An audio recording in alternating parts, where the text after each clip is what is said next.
여러분 반갑습니다. 고등예비과정 통합사회 윤리 그리고 일반사회 파트를 맡고 있는 올리원 택쌤 임원택입니다. 자, 우리 드디어 고등예비과정 통합사회 1강이 출발하려고 합니다. 그런데 여기서 잠깐 혹시 여러분 OT 듣고 오셨습니까?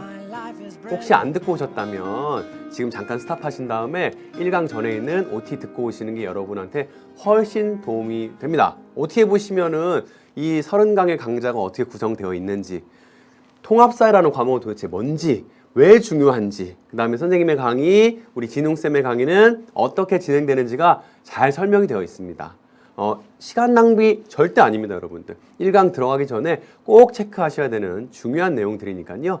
혹시 아직 OT를 듣지 않고 일단 1강부터 들어온 친구들은 아직은 아닙니다. 자, OT 갔다 오시고 바라고요. 자, 갔다 오셨죠? 오케이. 자, 오늘부터 드디어 1강, 대망 1강을 시작하려고 합니다. 30강 동안 여러분들이 고등학교에 들어가자마자 바로 일주일에 3번 혹은 4번씩 수업하게 될 그 통합사회 과목에 대해서 한번 쫙 훑어보는 시간을 가질 겁니다. 여러분 이 강좌 듣고 학교에 가면 여러분 통합사회에 대한 자신감 많이 얻을 수 있습니다.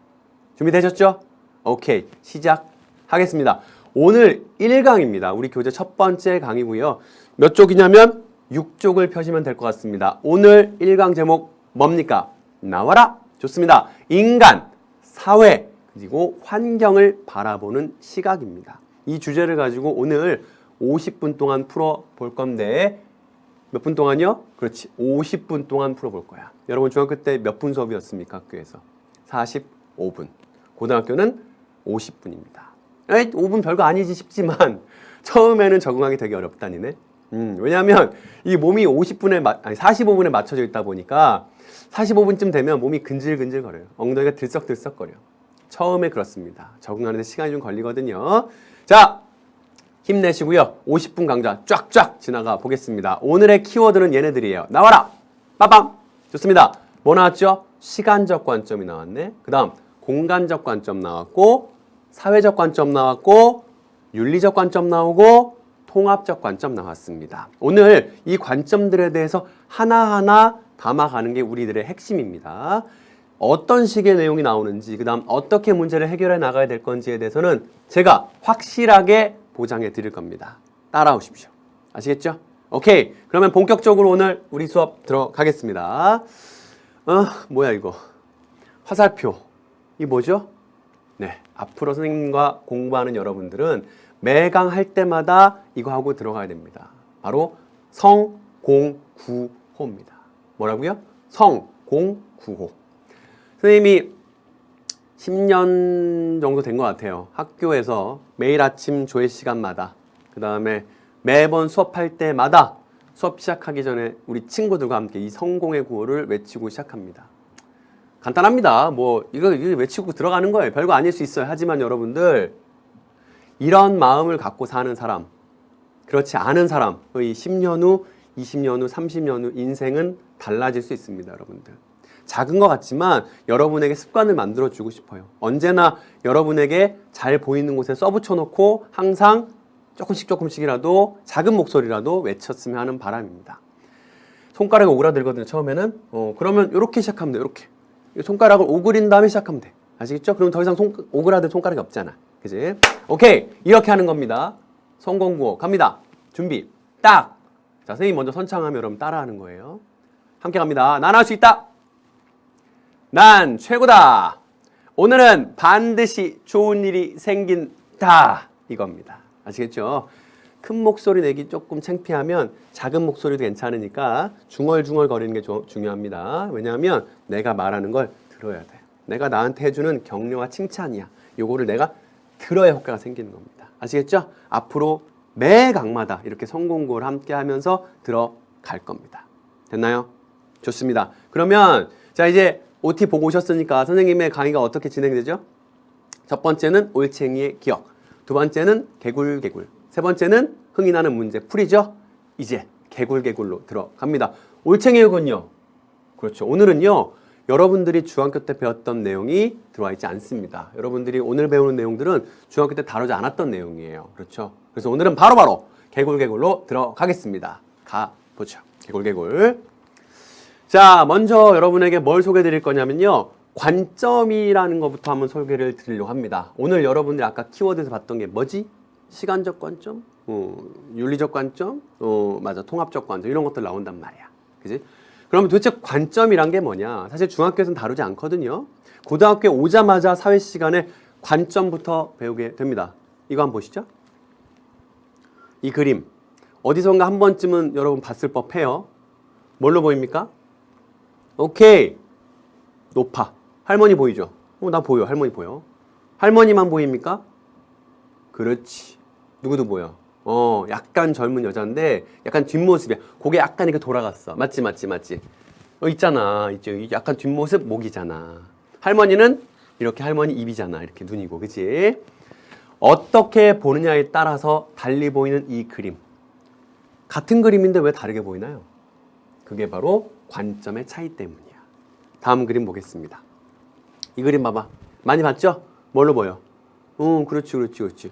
사람 옆 얼굴 2명 이렇게 보이기도 하고 또 하나는 뭐예요? 그렇죠. 뭐 물잔, 술잔 이렇게도 보이게 하네요. 뭐 때문이다? 관점의 차이 때문이다. 어렵게 생각하지 마시고요. 여러분 여기 앞에 자동차가 한 대도 생각해보자. 자동차가 한 대 있어. 여러분이 360도를 돌면서 사진을 딱딱딱딱 몇 컷 찍었다고 생각해 볼게. 당연히 다른 모습이죠. 당연한 거 아닙니까? 왜 이렇게 같은 물건을 한 바퀴 돌면서 찍었더니 다르게 보이나요? 그건 바로 관점 때문이다. 보는 지점이 다르기 때문에 다르게 보이는 거예요. 아시겠죠?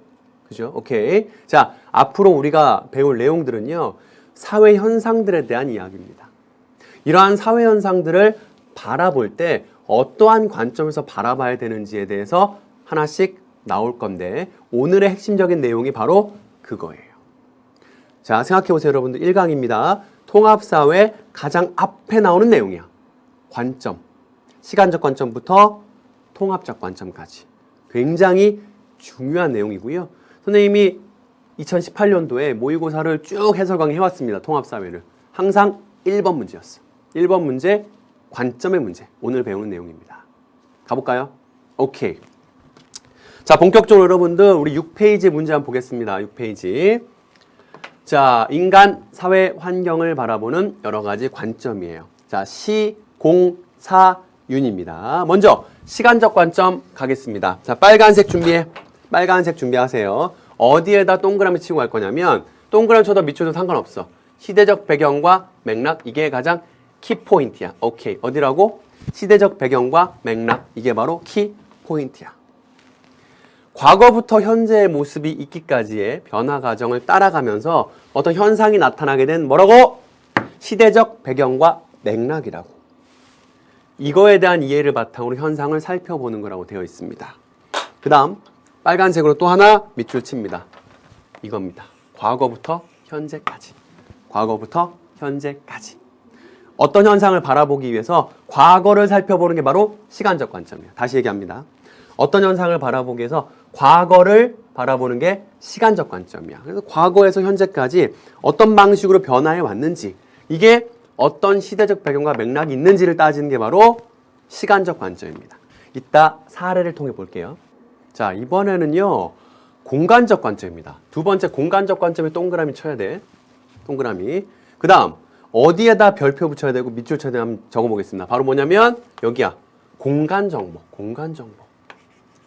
공간정보라는 말이 오늘 계속해서 반복돼서 나올 겁니다. 공간정보. 자, 공간정보는 말 그대로 공간에 대한 정보를 말하는데 그 공간정보들은 대표적으로 장소, 영역, 네트워크가 있습니다. 장소라는 건 여러분들 날개에 표현되어 있습니다. 뭐죠? 사람들이 의미 있게 만들어 온 공간이래. 우리 학교, 우리 집, 어디 장소, 내 추억이 깃든 곳, 뭐 어디가 돼도 상관은 없죠. 이런 게 장소라고 합니다. 영역은요, 여러분들 요거 생각하면 됩니다. 중학교 사회 시간에 배웠어요. 우리나라의 영역, 기억나요? 우리나라의 영역. 3가지 있었지. 뭐야? 영토, 영해, 영공. 요 3가지 있었어. 그래서 뭐 영해 몇 해리, 뭐 영공 몇 킬로 이렇게 했었잖아. 그죠? 대표적인 게 점유하고 있는 그 지역을 말하는 거고요. 3번째, 네트워크라는 건 뭐예요? 연결인 거잖아요, 연결. 우리 공간을 이야기할 때도 연결은 이야기됩니다. 예를 들면 통근권 생각할게요. 서울을 중심으로 해서 수도권 지역에서 서울로 출퇴근하는 사람들의 어떤 현황을 화살표로 표시해 볼 수 있습니다. 이런 것들은 공간 정보라고 할 수 있거든요. 그러니까 우리가 어떤 현상을 이해할 때 공간 정보를 이해하는 거, 입지라든가 환경이라든가 자연환경 등을 고려해서 판단하는 게 바로 공간적 관점이에요. 공간적 관점. 이해가 좀 되시나요? 오케이. 이따가 사례를 통해서 하나씩 관점들을 적용해 시켜 볼 거예요. 아, 그런 거구나라는 걸 조금 더 쉽게 이해할 수 있습니다. 다음 가볼게요. 세 번째는요.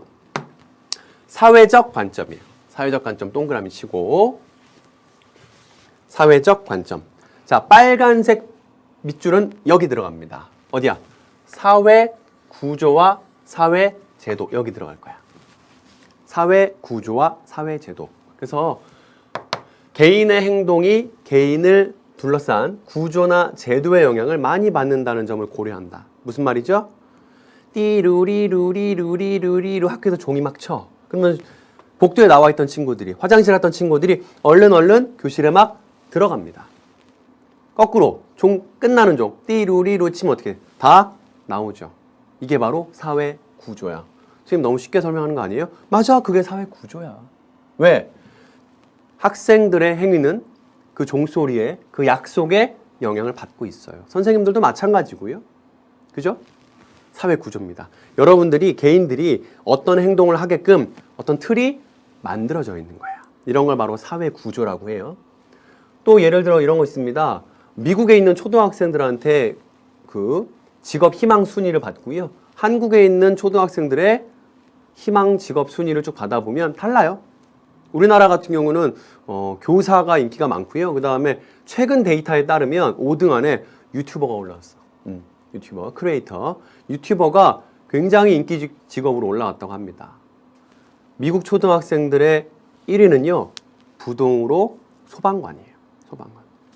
한국 사회와 미국 사회의 구조가 다르기 때문에 아이들의 희망 직업의 순위도 달라요. 이건 무슨 말이에요, 여러분들? 개인의 행동은 사회에 영향을 받는다는 거죠.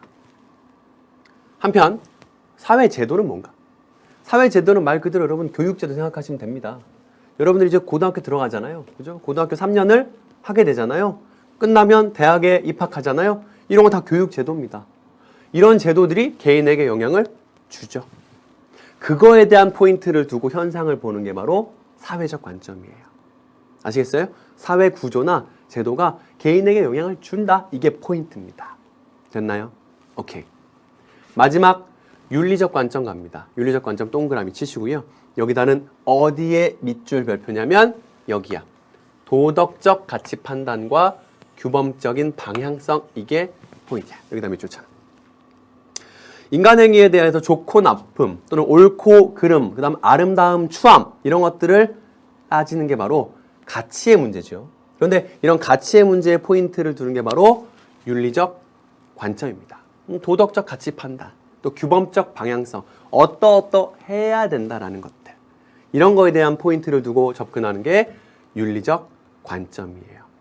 자, 간단하게 시간적, 공간적, 사회적, 윤리적 관점에 대한 설명을 일단 해봤는데 여러분 시험에는 사례로 나옵니다. 모의고사도 그렇고요. 그 다음에 학교 시험도 마찬가지입니다. 어떤 사례를 주고서 이 사례를 갖고 어떤 관점인지를 알아내는 게 여러분의 핵심입니다. 자, 그러면 밑에 나와 있는 자세히 살펴보기 내용 한번 볼게요. 선생님이 OT에도 말씀드렸지만 이 교재의 굉장히 큰 장점 중에 하나가 여러분들 여기 나와 있는 여러 가지 자료들이 교과서 자료들이에요. 선생님이 1년 동안 통합사회 가르쳤잖아요. 여러 교과서를 참고하면서 봤는데 거기 나와 있는 탐구활동 내용, 거기 있는 자료들이 여기 많이 담겨 있어요. 그래서 여러분들이 이 교재를 꾸준하게 공부하다 보면 나중에 학교 가서 내신 대비할 때 굉장히 좋은, 굉장히 유리한 지점이 많아요. 커피. 선생님 기억에 따르면 5개 교과서 중에 최소 2개에서 커피 사례가 나와요. 이 관점 얘기해서. 가볼게요. 커피 가지고 얘기하는 겁니다. 갑을 보면 커피가 전 세계적으로 확산되는 배경에는 플랜테이션 방식을 통한 커피 생산, 뭐 플랜테이션은 여러분들 날개에 나와 있습니다. 중학교 때도 여러분들 한번 다뤄졌던 내용이에요. 선진국의 자본 기술, 그 다음에 개발도상국의 노동력, 그죠? 이런 것들이 합쳐지는 거고요. 서구의 카페 문화 확산 등을 둘 수 있다. 그러니까 커피의 확산 배경을 뭘로 따지고 있어요? 시간적인 관점에서 보고 있는 겁니다. 플랜테이션 방식을 통한 커피 재배, 그 다음에 서구의 카페 문화가 시간의 흐름에 따라 확산되는 것들, 이걸로 설명하고 있는 게 바로 갑의 생각이야. 이 시간적 관점의 접근이에요. 을은 어때? 커피라는 건 주로 저위도 지역의 개발도상국, 뭐야? 공간 정보라고. 이게 공간 정보, 위치잖아. 위치. 저위도 지역, 그 다음에 개발도상국에서 주로 생산되고 소비는 선진국에서 이루어진다. 영역, 공간 정보입니다. 공간적 관점이에요. 오케이. 병 볼게요. 서구식 음식 문화가 보편화되고 음료 시장에서 커피 전문점이 우위를 점하다 보니까 우리가 커피를 많이 마시게 되었어. 자, 우리는 개인들인데 이 개인들이 커피를 많이 마시게 된 이유가 뭐라고? 그렇지. 서구식 음식 문화 보편화, 음료 시장에서 커피 전문점이 많아지니까 주변에 먹을 것들 중에서 커피의 종류가 많아진 겁니다. 그래서 우리가 많이 먹게 되는 거야. 어떤 사회 구조 혹은 사회 제도가 변하다 보니까 우리가 커피를 많이 마시게 되는 거지. 왜? 개인들은 사회 영향을 받으니까. 이거에 대한 포인트입니다. 사회적 관점. 마지막 정 보자. 개도국의 커피 생산자가 정당한 임금을 받을 수 있도록 공정무역 커피를 소비해야 되지 않을까? 여러분 중학교 사회에서도 비중 있게 다뤄집니다. 공정무역에 대한 거 한 번쯤은 들어봤을 것 같아요. 공정무역. 공정무역의 포인트가 뭐야? 아, 커피 생산국의 많은 노동자들이 저임금에 시달린대. 우리 유통 과정에서 마진을 좀 더 줄이는, 그 다음 그들에게 좀 더 많은 임금을 돌려줄 수 있는 공정무역 커피를 마시자. 뭐예요? 도덕적 가치 판단입니다. 그래, 그렇게 해야 돼. 규범적 방향성이죠. 뭐예요? 그렇지. 윤리적 관점이에요. 윤리적 관점. 커피라는 현상을 가지고 여러 가지 관점에서 보고 있었어. 감이 좀 잡혀요? 오케이. 커피 사례는 교과서에 많이 나옵니다. 그럼 여러분들 한 장 넘겨서 우리 7쪽으로 한번 가볼게요.